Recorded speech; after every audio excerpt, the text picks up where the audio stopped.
Alain Pascal, qui est venu il y a quelque temps nous parler de Luther et de sa révolution. Cette fois-ci, je lui ai donné comme sujet la gnose, cette éternelle hérésie. Le titre est une paraphrase d'un livre remarquable que je vous invite à lire, de Thomas Molnar, L'Utopie, cette éternelle hérésie. Gnose et utopie, il y a des points communs, même s'ils sont très ténus. Dans l'introduction, qui va être très brève, je tiens à rappeler qu'il y a une vraie gnose et une fausse. La gnosis, c'est la connaissance. Et la philosophie, le christianisme, l'apporte à tous. Il n'y a pas d'ésotérisme chrétien.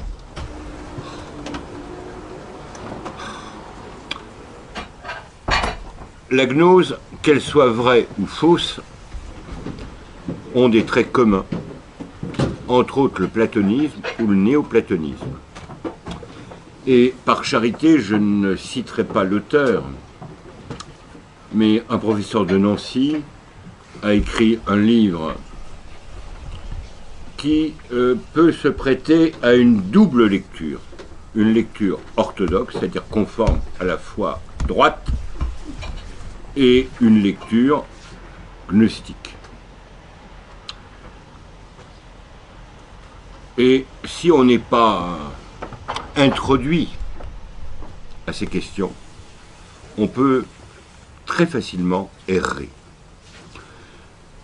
Là aussi, par charité chrétienne, je ne citerai pas l'auteur, qui voit dans Clément d'Alexandrie, qui est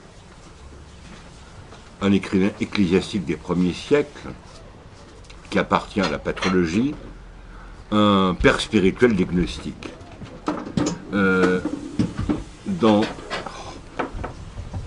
Dans ce cas, Denis l'Aréopagite et même Saint Jean y passerait aussi.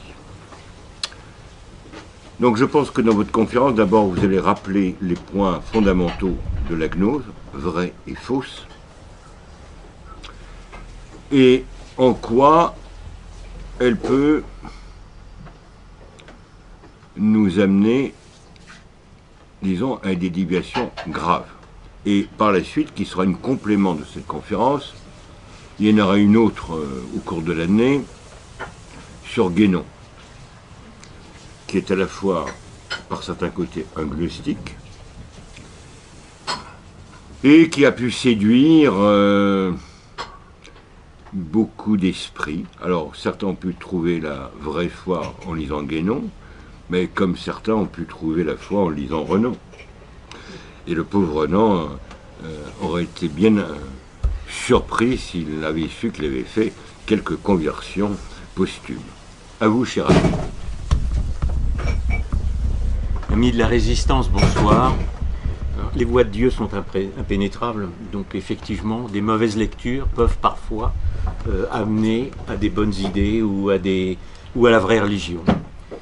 Et je ne suis pas tellement loin de cette expérience parce que je suis venu à l'étude de la gnose à travers la confrontation au pouvoir maçonnique. J'ai été avocat et j'ai été confronté au pouvoir maçonnique au palais et ensuite confronté au pouvoir maçonnique en politique. Et j'ai donc écrit un livre sur la franc-maçonnerie. Si vous voulez bien me le passer, qu'on puisse le... oui. Qui s'appelle La trahison des initiés. Et le sous-titre, c'est Du combat politique à la guerre de religion. Parce que, au-delà de la politique, la franc-maçonnerie mène une véritable guerre de religion contre le catholicisme. Ça ne m'est pas apparu au début, mais à l'étude, oui. Donc je me suis penché sur cette guerre de religion, et pour montrer toujours que je n'invente rien, parce que je n'invente rien dans aucun de mes livres, Je vais citer un grand maître qui a dit « La civilisation catholique ne comprend pas la liberté comme la civilisation maçonnique. Il n'y a pas de conciliation possible entre deux principes ainsi opposés. Il faudra bien que l'une ou l'autre civilisation disparaisse. » C'est très clair, disparaisse. Il s'agit donc véritablement d'une guerre de religion sous couvert d'un combat politique pour la démocratie, pour la République. Mais derrière ce combat, il y a une guerre de religion. On le sait, effectivement. Et je sais évidemment aussi, puisque beaucoup de francs-maçons m'ont fait des remarques, qu'il y a plusieurs obédiences. Vous savez qu'il y a des obédiences qui se disent régulières, parce qu'elles sont reconnues par la Grande Loge fondatrice, la Grande Loge de Londres, et d'autres qui sont irrégulières, et notamment le Grand Orient. Et les francs-maçons veulent se distinguer les uns des autres. Mais, parce qu'il y a un très grand mais, c'est que les obédiences, qui évidemment se disputent les places pour le pouvoir, sont réunies par une religion commune. Et cette religion, c'est la gnose, c'est la fameuse gnose. Et là aussi, je vais me permettre de citer des grands maîtres du 19e siècle d'une façon générale, dont Pike notamment, qui est très connu, qui a dit « La maçonnerie est la descendante de cette science plus haute détenue par les maîtres des anciennes religions. Cette science est la gnose. » Wilmers, le système maçonnique a été élaboré en tant qu'école préparatoire où l'on apprendrait à nouveau l'alphabet de l'antique gnose.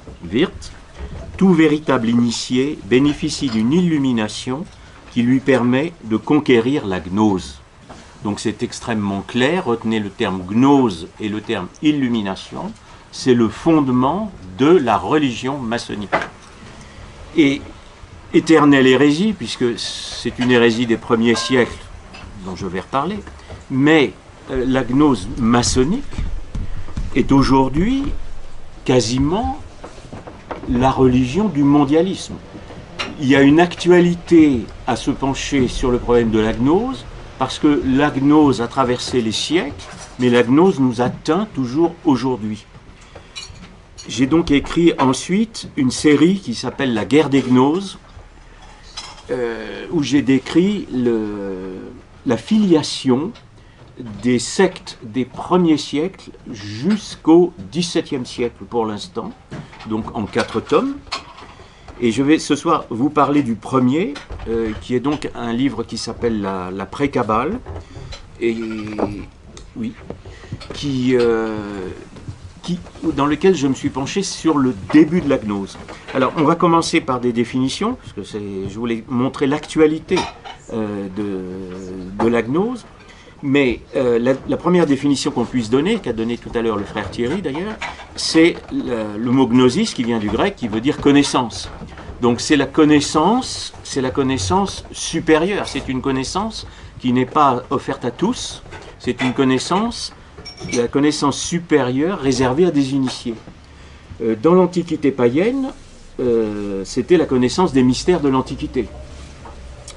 Quand on se penche sur le christianisme, la grande question est de savoir si on peut ou pas parler d'une gnose chrétienne. Ça pose des très grands problèmes, il y a eu beaucoup de disputes sur le sujet, car on peut considérer qu'il y a une connaissance supérieure du christianisme, avec une très grande différence par rapport à la gnose antichrétienne, puisqu'il y a une gnose antichrétienne, c'est que la connaissance supérieure du christianisme n'est pas réservée à des initiés. Le christianisme est une révélation. Le Christ révèle la vérité à tous. Il est écrit dans l'Écriture qu'il n'y a rien n'est caché. Alors, tout le monde n'est pas spécialiste ou n'est pas capable de comprendre tous les symboles ou toutes les expressions, même les paraboles par lesquelles le Christ s'exprime veut se faire comprendre. Mais il n'y a rien de caché. Tandis que dans la gnose qui va s'opposer au christianisme, il y a des doctrines qui sont cachées, qui sont des doctrines secrètes. Si l'on pouvait parler d'une gnose chrétienne, alors d'abord, est-ce qu'il y a une gnose chrétienne? Il est certain, parce que je sais que certains auteurs sont tellement anti-gnostiques qu'ils en viennent à nier l'histoire, moi ce n'est pas mon cas. Saint Paul parle de gnose, Saint Irénée parle de gnose. Quand il critique les hérésies, il parle de la pseudo-gnose.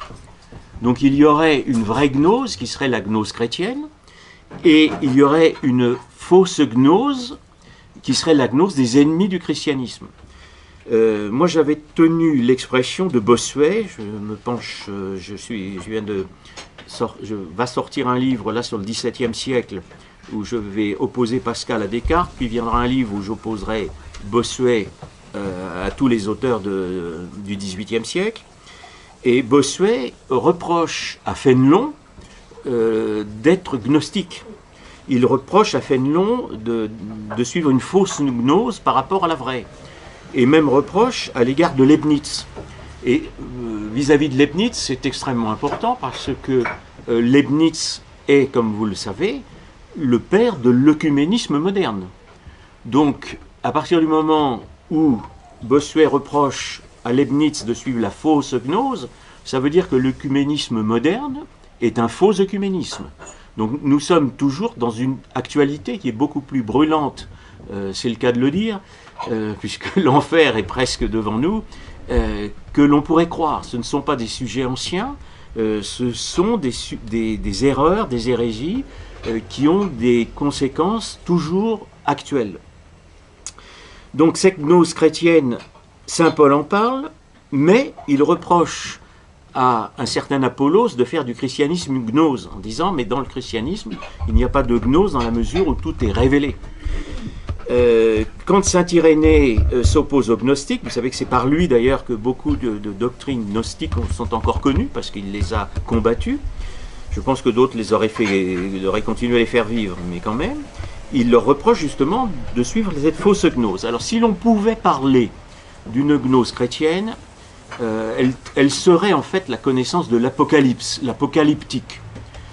L'apocalyptique qui est les fins dernières, c'est-à-dire tout ce qui est eschatologique, la science des fins dernières, et que l'on trouve évidemment dans l'Apocalypse de Saint Jean, mais pas uniquement.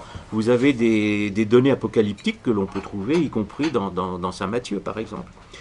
Alors l'apocalyptique serait la gnose chrétienne, c'est ce que pensait par exemple le cardinal d'Agnelou, et les hérésies naîtraient d'une déception après la chute et la destruction du temple de Jérusalem en 70, où un certain nombre de communautés que l'on appelle judéo-chrétiennes auraient été tellement déçues de ne pas voir le royaume se réaliser, qu'ils seraient retournés à des doctrines hérétiques. Mais le grand problème, c'est que Saint Jean a écrit l'Apocalypse. Donc, et l'Apocalypse, elle est difficile à lire, mais les pères de l'Église l'ont commenté, nous en ont donné ce qu'il fallait en penser. À partir de ce moment-là, il n'y a pas d'ésotérisme chrétien. C'est-à-dire qu'à partir du moment où tout est écrit et tout est expliqué, il n'y a pas de gnose chrétienne dans la mesure où la gnose est ésotérique par nature, c'est-à-dire réservée à des initiés. La grande différence, c'est que le christianisme, dans le langage des traditions, est ce que l'on appelle un exotérisme, c'est-à-dire une vérité révélée à tous et non pas réservée à quelques-uns. À partir de ce moment-là, on ne peut plus parler de gnose chrétienne, et j'en donne une autre. Alors je récuse le mot, c'est-à-dire la gnose chrétienne a existé, des auteurs en ont parlé, mais il est dangereux d'en parler parce qu'il risque d'y avoir une confusion entre une gnose qui serait chrétienne et la gnose antichrétienne, qui est la véritable gnose, c'est-à-dire c'est la gnose qui, dans l'histoire, a passé à travers le temps toutes les doctrines hérétiques. J'ai donc écrit la doctrine des gnoses, la guerre des gnoses, et non pas la guerre des deux gnoses, c'est-à-dire ne pas opposer une gnose orthodoxe à une gnose hérétique, parce que tout le monde aujourd'hui, quand vous lisez des livres sur les 20 siècles qui viennent de se passer, tout le monde emploie le terme de gnose dans le sens anti-chrétien. Donc même s'il y a une gnose à l'origine, que l'on peut employer le mot d'une gnose chrétienne, si on emploie ce mot, on crée la confusion. Je suis désolé, c'est très difficile, mais j'ai donc proscrit le terme de gnose chrétienne. Alors certains me l'ont reproché, et d'autres au contraire m'ont dit que j'avais raison. Donc si vous voulez, je vais ce soir vous parler de la gnose opposée au christianisme, parce que c'est ça qui nous intéresse. Et je dirais qu'on ne peut d'autant moins parler de gnose chrétienne que l'essence même de la gnose et de se servir de sciences occultes pour arriver à une connaissance des mystères. Or, parmi les sciences occultes figure notamment la magie, et ce n'est pas pour rien que dans, je veux dire, l'imagerie chrétienne, les rois mages, comme l'a écrit saint Matthieu, ils ne sont pas encore rois, mais enfin ils sont mages, viennent se prosterner. Ils ont suivi l'étoile qui brille d'ailleurs par intermittence, ce qui veut dire que la lumière, ils reçoivent la lumière du ciel, mais de temps en temps ils la perdent. Vous savez que les mages sont les scientifiques de l'Antiquité. Donc ils viennent, ils suivent l'étoile, et ils viennent se prosterner devant le Fils de Dieu, parce que le Fils de Dieu est supérieur à la magie. La magie est abolie. Et à partir de ce moment-là, les mages vont, d'une façon générale, s'opposer au christianisme, c'est-à-dire perpétuer les croyances magiques contre le christianisme. Là aussi, c'est d'actualité.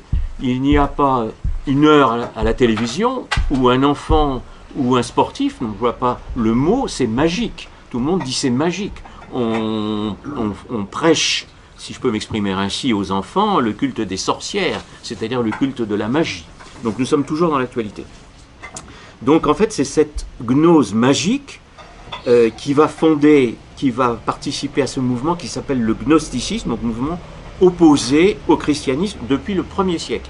Le mouvement gnostique naît à l'époque de la prédication du Christ et tout de suite contre le christianisme.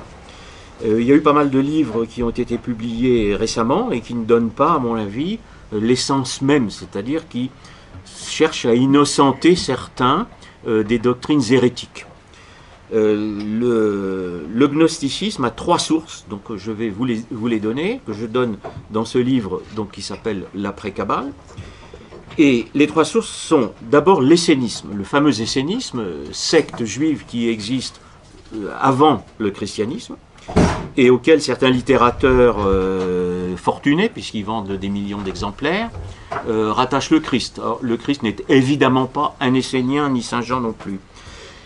C'est un enseignement qui est réservé aux Juifs, c'est un ésotérisme, et parmi les premiers gnostiques vont figurer ceux que l'on appelle les Ébionites. Les Ébionites, qui sont à Alexandrie principalement, dans mon livre j'oppose Alexandrie à Rome. Il y a vraiment 2 centres qui s'opposent dans la première chrétienté. Alexandrie, où naissent beaucoup d'hérésies, mais pas toutes, mais quand même, et Rome. Et les Ébionites, parmi les Ébionites, vous avez au IIe siècle Carpocrate, qui est le premier communiste. C'est le premier communiste, et c'est aussi le premier gauchiste, avec cette particularité, c'est qu'il met en commun les femmes.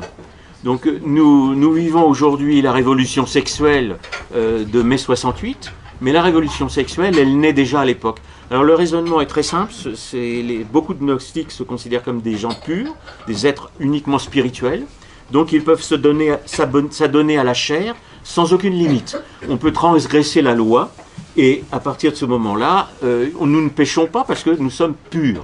Donc évidemment, c'est une hérésie qui a eu beaucoup de succès, y compris dans les monastères. Vous pensez bien que c'est très tentant, n'est-ce pas, d'être tellement pur que l'on peut transgresser toutes les lois du décalogue.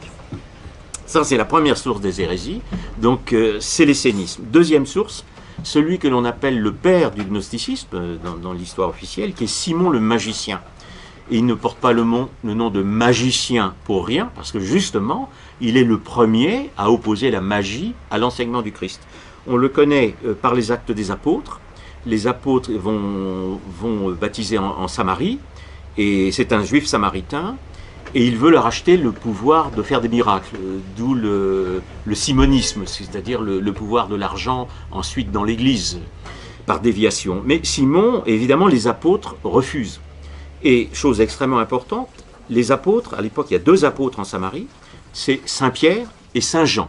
Saint-Pierre et Saint-Jean sont ensemble. Et j'insiste sur cette communauté de refus de la magie, parce que les francs-maçons, pour les appeler par leur nom, prétendent descendre d'une église de Jean. C'est-à-dire qu'ils opposent une église de Pierre à une église de Jean qui aurait l'enseignement ésotérique, qui détiendrait l'enseignement ésotérique du christianisme. Or, Saint Pierre et Saint Jean refusent ensemble de donner le pouvoir de faire des miracles à Simon le magicien. Donc les deux s'opposent à la magie. On ne peut pas se prétendre un disciple de Saint Jean et être un mage. Saint Jean a-t-il connu l'essénisme? Sûrement, notamment quand il est à Éphèse. A-t-il connu la gnose? Sûrement, mais il n'est pas gnostique, car s'il était gnostique au sens hérétique du terme, évidemment, son évangile n'aurait pas été dans les textes canoniques. Il y a Saint Jean est le dernier, comme vous le savez, des évangélistes, et il y a un fond commun à tous les évangiles. J'écris aussi dans une revue qui s'appelle L'Héritage, et dans laquelle va sortir là, un prochain numéro, dans lequel j'explique bien, en prenant d'ailleurs comme exemple un livre qui est sorti l'année dernière sur le Jésus historique, qui n'est pas du tout un livre parfait, mais qui démontre bien que depuis 200 ans, on cherche à nous raconter des choses qui sont fausses. Et malheureusement, les mensonges, qui datent d'ailleurs quasiment du début du IIe siècle, et qu'on trouve en très grande partie, et il faut bien le dire, dans le Talmud, sont répétés depuis des siècles et servent encore de fondement aujourd'hui à des auteurs qui vendent des centaines de milliers d'exemplaires, en disant n'importe quoi. Donc il n'y a pas d'église de Jean, elle n'existe pas. La christologie, si on peut s'exprimer ainsi, de Saint Jean est la même que celle des autres apôtres, simplement chaque apôtre donne sa propre version. On sait très bien que Saint Matthieu écrit plutôt pour les Juifs, que Saint Luc, qui était un médecin païen, écrit plutôt pour les païens, etc. Mais c'est un ensemble cohérent. Donc tous les apôtres refusent Simon le magicien. Or, Simon le magicien est le fondateur d'une secte qui est la première secte des Illuminés. Et j'ai voulu retracer, à travers les siècles, la filiation entre Simon le magicien et les Illuminés de la Révolution, et je dirais les Illuminés d'aujourd'hui. Car nous vivons... alors Simon lui-même, qu'on appelait à Rome Faustus, donc tout le mythe de Faust, c'est-à-dire le favorisé du diable.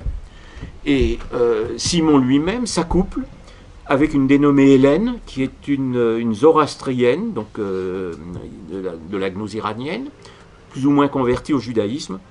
Et on considère que c'est cette alliance de la magie et de la raison qui serait représentée par la fameuse Hélène, qui est l'essence même de la gnose, qui est une connaissance dite magico-rationnelle.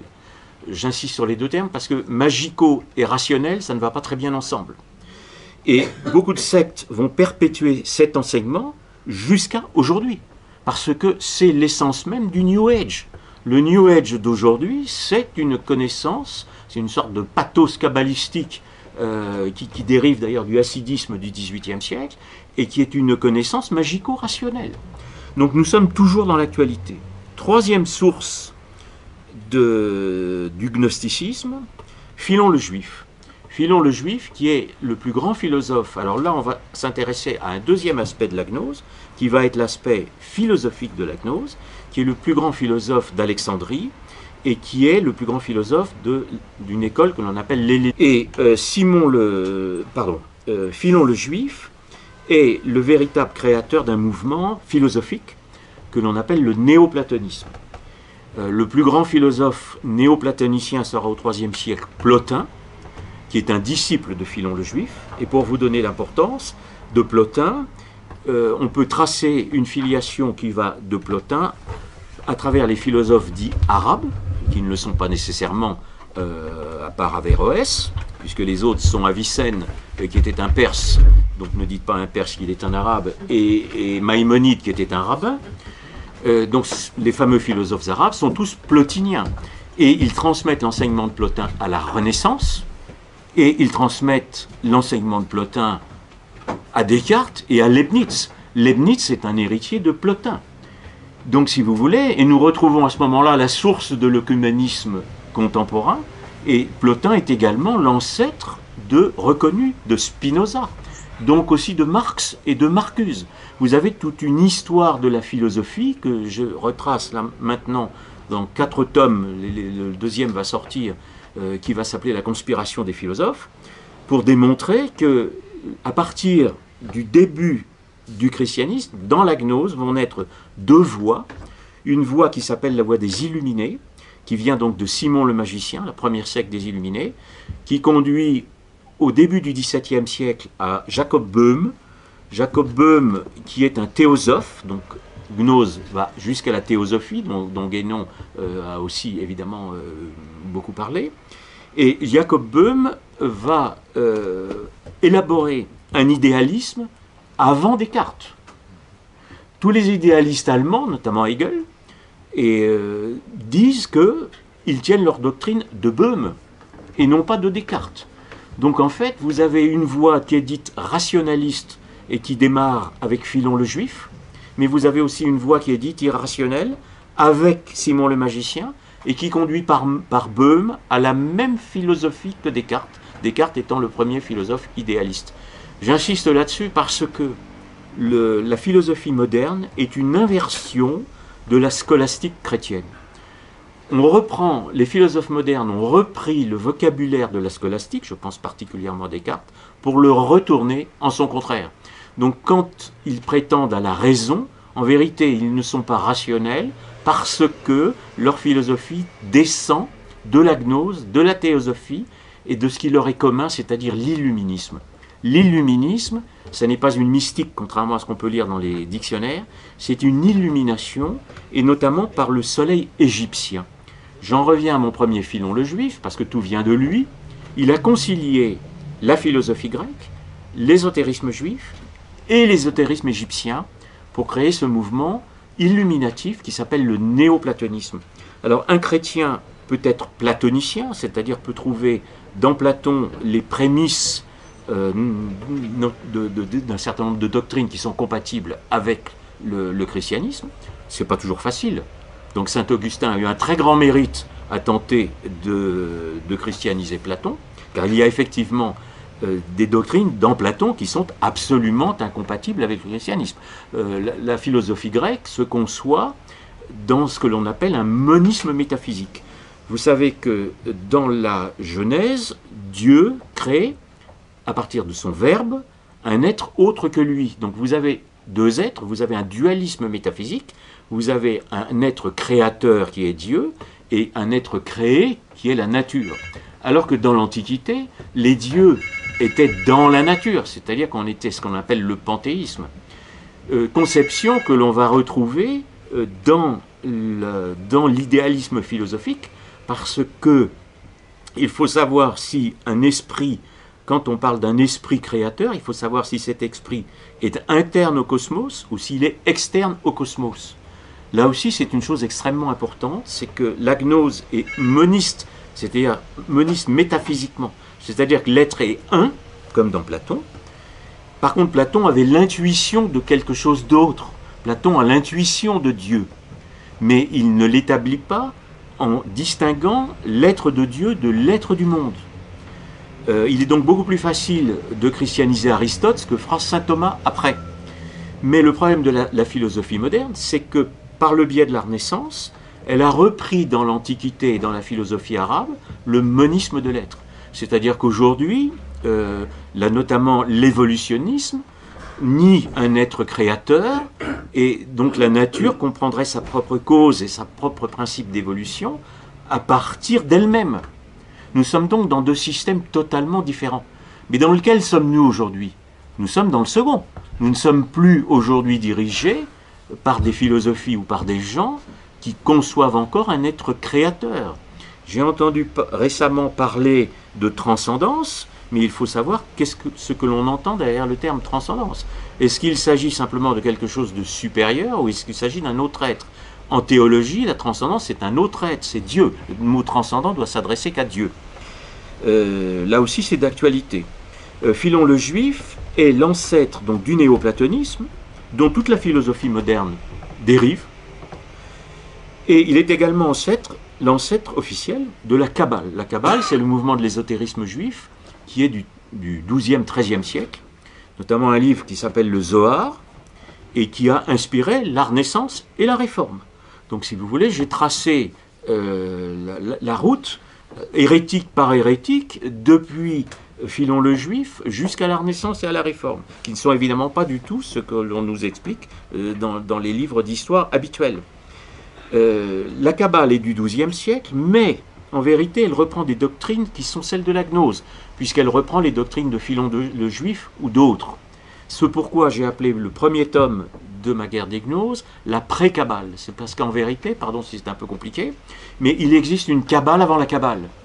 Et c'est extrêmement important de la dévoiler, parce que si on ignore cette pré-Kabbale, on va dire que toute la philosophie moderne a puisé dans la philosophie ancienne, c'est-à-dire qu'elle a repris la métaphysique de la philosophie grecque. Or, pas du tout. Elle a repris la métaphysique de la gnose, donc elle a repris une métaphysique qui n'est pas celle de la Grèce. Parce que la Grèce n'était pas anti-chrétienne. La Grèce ignorait le christianisme, tandis que tout le néoplatonisme a été conçu par Plotin notamment contre le christianisme. Et avec une telle habileté que même des pères de l'Église ont été séduits par le néoplatonisme. À commencer par saint Augustin. Quand il est, avant d'être saint Augustin, quand il est philosophe païen, et qu'il est, vous savez qu'il est manichéen, c'est-à-dire qu'il reste plusieurs années dans la secte des manichéens, et qu'en fait, quand il vient à Rome, il est converti par saint Ambroise. Et à partir de ce moment-là, il va emprunter à Plotin un certain nombre de mots, qui sont parfois dangereux d'ailleurs, mais par contre, il va absolument reprendre la métaphysique de saint Jean, c'est-à-dire la création par le Verbe, ce qui n'est plus du tout néoplatonicien. Donc si vous voulez, il y a à ce moment-là, saint Augustin devient saint parce qu'il rompt avec la métaphysique du néoplatonisme qui est moniste. Je crois que c'est extrêmement important. Et Philon le Juif tient cette métaphysique de l'ésotérisme juif, de l'ésotérisme égyptien. C'est-à-dire, ce qui s'est passé, c'est qu'à Alexandrie, les philosophes juifs, les hellénistes juifs, ont connu la philosophie grecque à travers le prisme de l'ésotérisme égyptien. Et ça, c'est extrêmement important parce que toute l'illumination, les illuminismes, en fait, les illuminés sont des gens qui sont illuminés non pas par Dieu, parce que un chrétien peut être illuminé par le Saint-Esprit, mais ils sont illuminés par le soleil égyptien. Ça n'est pas du tout la même croyance. Et ce culte de l'Égypte, il est aussi d'actualité. Je n'en dirai qu'un mot, mais enfin, le symbole de la pyramide, tout le monde le connaît, et il m'a semblé voir, il n'y a pas tellement longtemps, un homme politique faire un discours devant une pyramide. Donc nous sommes toujours dans l'actualité. Donc la gnose est donc toujours cette éternelle hérésie. Voilà les trois sources.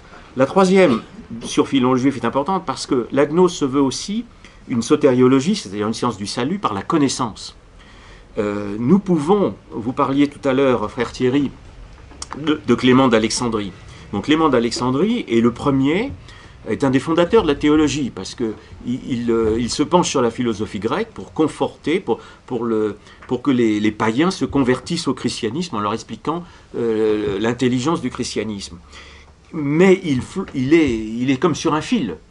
Il a été accusé de gnose, alors je pense qu'il ne l'est pas. Je dis qu'il faut, dans mon livre, une certaine clémence pour Clément, parce qu'on lui doit beaucoup. Mais d'autres, malheureusement, ont été séduits par le néoplatonisme, comme Origène.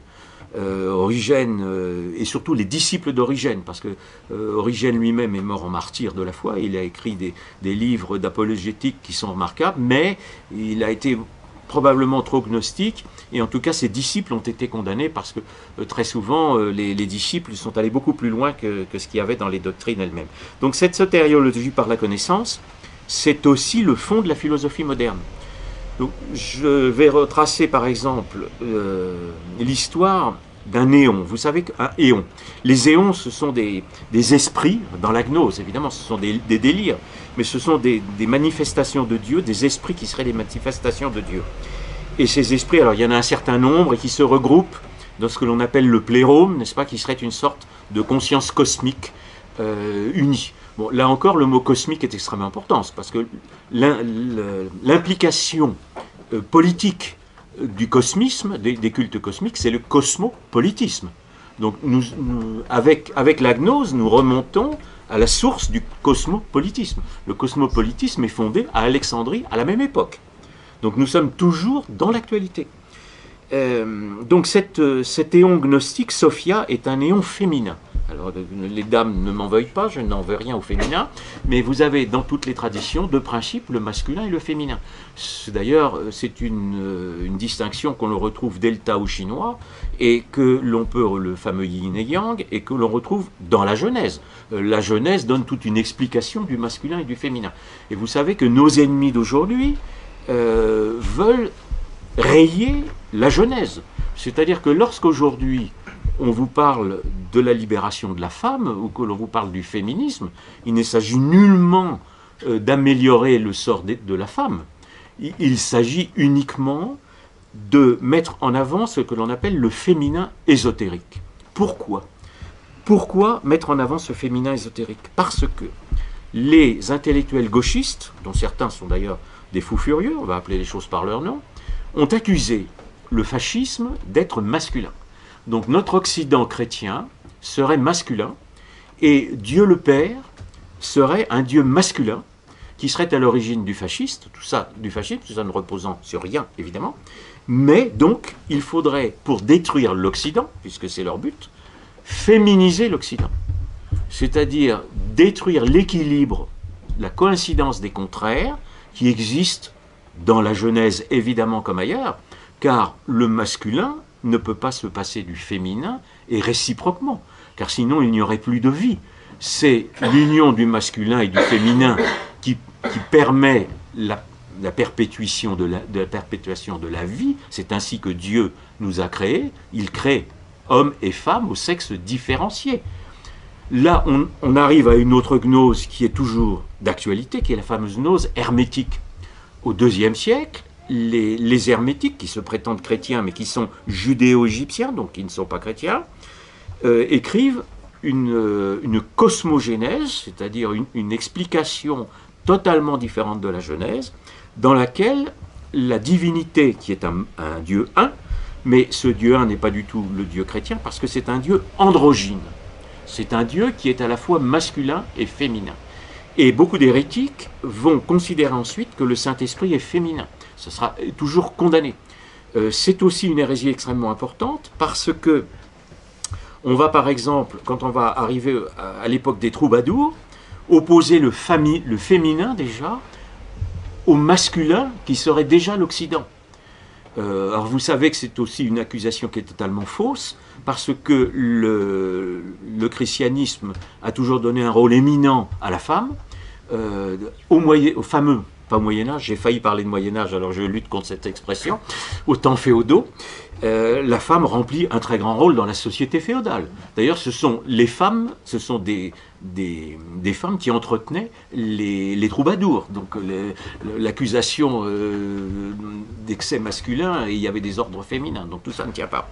Et le christianisme donne un rôle éminent à la femme, puisque la Vierge Marie, qui représente le féminin dans le christianisme, est la mère de Dieu. Donc la maternité divine. La femme remplit le rôle de la maternité terrestre, mais la maternité divine, c'est vraiment un rôle éminent du féminin. Donc quand on vous dit aujourd'hui qu'on veut mettre en avant le féminin contre l'Occident qui serait masculin, c'est uniquement pour nous détruire, parce que les ennemis du christianisme veulent séparer l'homme des femmes. Dresser les femmes aujourd'hui contre les hommes, c'est-à-dire créer un déséquilibre social. Ça, c'est une superstructure par rapport à la lutte des classes. On crée une division supplémentaire dans notre société. Donc je souhaite que la dénonciation de l'ésotérisme utilisé, vous savez qu'il y a un ésotérisme du politique, qui remonte d'ailleurs à ce mythe de l'androgyne. Pour vous donner un exemple très simple, à la Renaissance, Rabelais fonde son rationalisme sur le mythe de l'androgyne, et je vais donner un exemple toujours d'actualité, le mariage pour tous. C'est une transcription dans la société du mythe de l'androgyne. Donc nous sommes toujours dans l'actualité. Et je pense que le féminin, aujourd'hui, donc le féminin ésotérique anti-chrétien, est aujourd'hui ce pourquoi. Alors, chaque marionnette républicaine est élue pour faire quelque chose d'antichrétien. Bon, je ne vais pas citer tous ceux qui sont passés, mais enfin, quand le mariage pour tous, ça a été le grand œuvre, si je peux dire ainsi, de M. Hollande. Bon.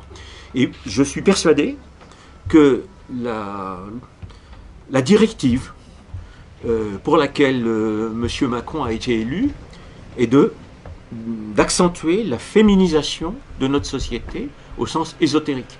Alors nous en reparlerons à la fin de son quinquennat, mais je suis persuadé que l'accentuation de l'opposition de la femme à l'homme en Occident est un des mots d'ordre pour lequel il a été élu. Et j'en donnerai aussi des exemples, c'est que vous n'avez pas aujourd'hui un jour, une heure à la télévision, où vous n'avez pas un débat, où vous n'avez pas un film, où vous n'avez pas, à travers le sport, une mise en avant du féminin, et non pas nécessairement pour la femme, parce que par exemple, si on parle de l'avortement, n'est-ce pas? Bon, je pense ici prêcher devant des gens qui sont convaincus, mais l'avortement, c'est aussi mettre fin au plus beau rôle de la femme. C'est-à-dire la femme qui donne la vie, on lui empêche de donner la vie. Alors est-ce que c'est un acquis pour la femme de ne pas avoir d'enfant? Je pense qu'elle se prive de sa plus grande joie, en dehors du fait que, comme le dit si bien le docteur Dor, c'est un crime contre Dieu, puisque Dieu nous a demandé de donner la vie, et qu'un enfant dans le ventre de sa mère a une âme, donc c'est effectivement assassiner un enfant que de pratiquer un avortement. Je voudrais d'ailleurs dire, c'est une incidence, mais c'est le docteur Dor qui m'y fait penser, que je réunirai un certain nombre d'auteurs le 14 avril dans un hôtel, le Kelker-Gorlais, dans le 16e arrondissement, dont le docteur Dor, un certain nombre d'auteurs dont je voudrais aider à la promotion des livres.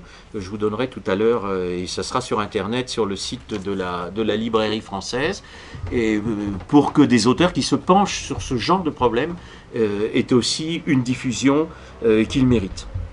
La France est malheureusement un laboratoire de l'utilisation de l'islam pour nous détruire, un laboratoire de l'utilisation du féminin ésotérique pour nous détruire. Et c'est extrêmement grave parce que lorsque l'on rompt l'équilibre des contraires, on met fin à la vie.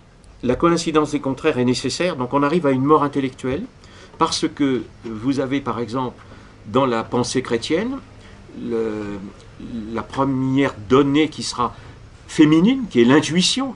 Quand un philosophe va réfléchir, il va d'abord avoir une intuition de quelque chose, et qui est donc une démarche féminine sur un plan ésotérique, et ensuite une démarche masculine qui est l'intellection.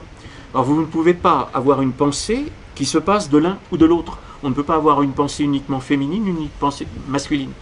La preuve en est que le gauchisme, qui est donc une pensée, un extrême féminin ésotérique, aboutit à une absurdité, car il ne peut plus atteindre la raison parce qu'il lui manque l'intellection. Donc nous sommes dans des problèmes extrêmement profonds. Deuxième problème, c'est la mort politique, c'est-à-dire que le serpent a séduit la femme la première, parce que la femme est plus sensible au mensonge. Mais évidemment, la femme n'est pas responsable du péché originel. L'humanité entière a commis le péché originel, car Adam aussi commet le péché originel. Mais le féminin ésotérique sert aujourd'hui à essayer de donner le pouvoir au féminin, à des femmes, de façon à pouvoir encore plus dominer la société. Et je citerai ici l'exemple, une citation simplement de Lénine, qui a dit « Qui tient la femme tient la société ». Voilà le programme. Opposer la femme à l'homme pour tenir la société. Les femmes n'y récolteront rien, ni les hommes évidemment, ni la société en général. La propagande est permanente, donc ce que je souhaite, c'est essayer de retracer la route qui va de l'époque ancienne à aujourd'hui, donner les éléments historiques, parce que tous ces mouvements ont traversé la Renaissance, ont traversé la Réforme, ont traversé la Révolution, pour arriver jusqu'à aujourd'hui. Donc comprendre les enjeux d'aujourd'hui avec les doctrines gnostiques d'autrefois. Donc, ce que je souhaite, c'est que la réconciliation se fasse par la reconsidération de l'équilibre qui existe dans la Genèse, équilibre entre le masculin et le féminin, qui permettra simplement la suite de la vie. Vous savez que le fameux transhumanisme, veut aboutir à la mort de l'homme, donc à la mort de l'humanité. Nous sommes en face d'initiés qui sont véritablement diaboliques et qui veulent détruire l'humanité en ce que l'humanité a été créée par Dieu. Car c'est ça leur grand combat, c'est le combat contre Dieu.